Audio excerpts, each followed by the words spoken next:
Bismillahirrahmanirrahim. Assalamualaikum warahmatullahi wabarakatuh. Alhamdulillah, nahmaduhu wa nasta'inuhu wa nastaghfiruh. Wa na'udzubillahi min syururi anfusina wa min sayyiati a'malina. Allahumma shalli ala sayyidina Muhammad wa ala alihi wa sahbihi ajmain. Amma ba'du. Kawan-kawanku di penjuru dunia, apa kabar? Dari Bukit Dinamika Umat Model Sekolah Bersih Tanpa Cleaning Service. Saya menyapa dan mendoakan semoga Allah senantiasa melimpahkan rahmat dan karunia-Nya kepada kita semua. Semoga di bulan suci Ramadan ini yang sudah berada di ujung-ujungnya, Allah tambahkan istiqomah dalam diri kita agar kita tetap bisa menjalankan ibadah ini semakin tambah baik dari hari ke hari. Baik, masih dari buku Wahai Anakku, saya mengutip satu tulisan dari sebuah buku Hikmah Luqman Al-Hakim yang ditulis oleh Aidil Al-Giryani. Episode yang lalu sudah saya jelaskan sedikit tentang bagaimana Luqmanul Hakim memberikan petuah kepada anak-anaknya. Ini ada satu petuah yang sangat penting ini, luar biasa ini. Pesannya kepada kita. Dan ini sangat aplikatif untuk mengetes siapa kita sebenarnya. Pesannya begini, wahai anakku, ada 3 hal yang tak bisa diketahui melainkan dalam 3 keadaan. Nah, ini pesannya. Wahai anakku, ada 3 hal yang tidak bisa diketahui kecuali dalam 3 keadaan. Kalau tidak dalam 3 keadaan, nggak ketahuan. Bisa dimanipulasi, bisa direkayasa. Apalagi sekarang bisa diedit, bisa pencitraan. Nah, tapi kalau ini tak bisa. Kalau sudah kondisinya demikian, maka akan tampaklah apa yang aslinya. Apa yang pertama? Seseorang akan terlihat kearifannya ketika dalam keadaan marah. Masya Allah. Ini berat. Saya tak mampu ini. Justru dalam keadaan marah lah aslinya muncul. Tapi pesan Luqmanul Hakim justru di sini. Baru orang dikatakan arif, bijaksana, kalau tatkala dia marah. Karena kalau orang marah kan emosinya naik, akalnya turun. Malunya makin hilang. Tapi justru kalau orang mampu mengendalikan amarahnya, disitulah kearifannya.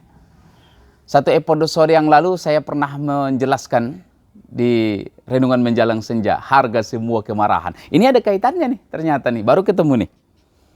Seorang akan terlihat kearifannya ketika dalam keadaan marah. Kenapa? Karena biasanya kalau orang sudah marah, akalnya turun, emosinya naik. Dan kalau orang emosinya naik, tidak terkendali, bisa melakukan yang tidak masuk akal. Orang yang sudah marah, emosinya sudah naik, bisa melakukan yang bertentangan dengan rasio nalar sehat. Makanya jarang orang bisa berlaku arif ketika dia marah. Tapi kalau orang itu dalam keadaan marah, dia bisa mengendalikannya, wal kaziminal ghaidha, maka disitulah terlihat kearifannya. Masya Allah. Dan ini luar biasa.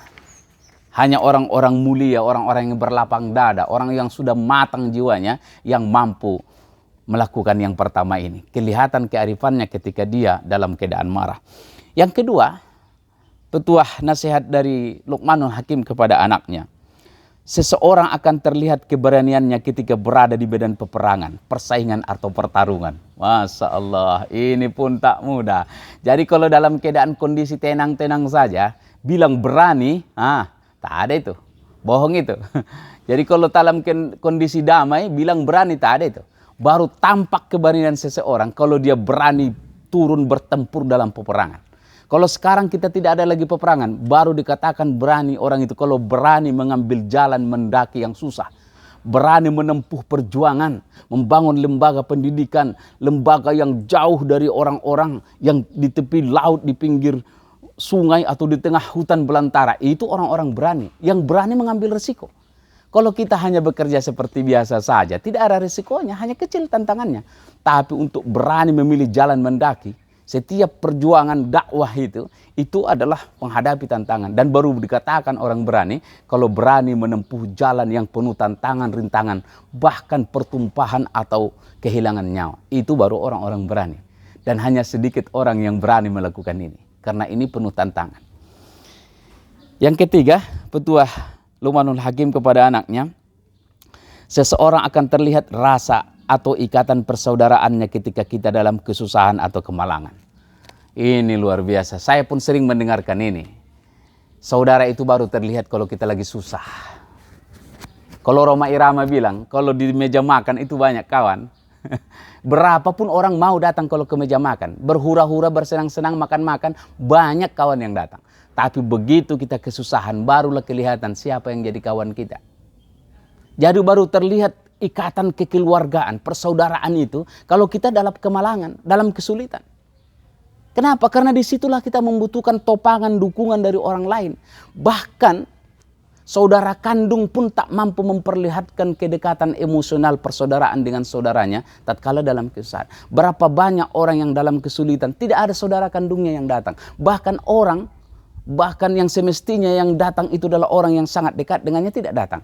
Justru yang datang adalah orang-orang teman-teman yang tidak ada ikatan darahnya. Dan itulah yang sebenarnya saudara. Jadi kalau teman di meja makan itu banyak. Tapi kalau teman dalam menghadapi kesulitan tidak akan banyak. Dan itulah sebenarnya orang-orang yang disebut dengan saudara. Saudara itu kan seudara, satu penghirupan kita. Makanya tidak banyak teman kita, maka pandai-pandailah kita. Dan jangan merasa bangga tatkala kita dalam kejayaan, kesuksesan, mendapat jabatan. Banyak orang datang, jangan mengira kalau mereka itu teman. Dan berapa banyak orang yang sudah turun dari jabatannya atau tidak lagi mendapatkan jabatan. Dan orang-orang yang selama ini menyanjung sekarang sudah pergi entah kemana. Dulu katanya waktu dia berkuasa semuanya datang hormat senyum, panggil abang, manggil bapak dengan santun, apa saja datang. Sekarang setelah dia tidak berkuasa lagi, disuruh datang, diminta datang pun dia tidak datang lagi. Kenapa? Karena dia punya kepentingan. Saudara itu, saudara yang sesungguhnya bukan karena dia punya kepentingan, tapi karena ia menghadapkan ridho Allah Subhanahu wa taala. Karena dalam persaudaraan itulah kelak di yaumil akhir, manakala kita tidak masuk ke surga, ada saudara kita yang masuk, di sana pun kita tetap bersaudara. Bahkan seorang bisa memberikan syafaatnya kepada saudaranya, teman sahabatnya yang selama di dunia ini adalah orang yang baik kepadanya. Mudah-mudahan nasihat Luqmanul Hakim yang 3 ini bisa jadi pelajaran buat kita dan bisa menumbuhkan inilah karakteristik, inilah pribadi, inilah karakter yang ada dalam diri kita. Sehingga kita tidak mudah tertipu.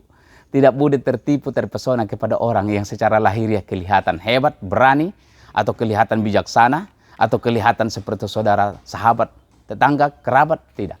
Sebenarnya kita baru bisa mengujinya dalam 3 keadaan yang disebutkan tadi. Keberanian teruji pada saat ada pertempuran, dan persaudaraan pun bisa teruji tatkala ada kemalangan. Dan itu adalah petuah yang sangat luar biasa dari Luqmanul Hakim kepada anak-anaknya. Dan inilah yang saya petuahkan kepada anak-anak saya. Dan semua orang tua petuahkanlah ini, bahwa nasihat Luqmanul Hakim ini sangat patut kita sampaikan kepada mereka. Yaitu yang pertama, seorang akan terlihat kearifannya ketika dalam kemarahan, seorang akan terlihat keberaniannya ketika dalam medan pertempuran, dan seorang akan terlihat rasa kekeluargaannya tatkala dalam kesusahan. Semoga bermanfaat. Assalamualaikum warahmatullahi wabarakatuh. Horas.